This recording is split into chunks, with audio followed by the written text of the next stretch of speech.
Nu ką, diplomai išdalinti. Atėjo laikas link stovyklą uždaryti. Žilvių, nepanašai mūsų. Ai, laiškai. Paskutiniai. Liūdna, ne? Ne. Vis diplomas.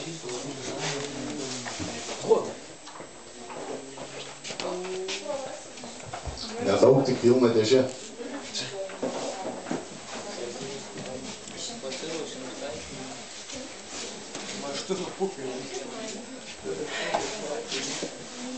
Tai va, aš norėčiau savo skyriaus ir, manau, visų likusių tautininkų vardu padėkoti Žilvinui šią nuostabią stovyklą ir paprašyti, kad Žilvinas ateitų vidurį ir visi kartu jį draugiškai ir labai stipriai apkabintume.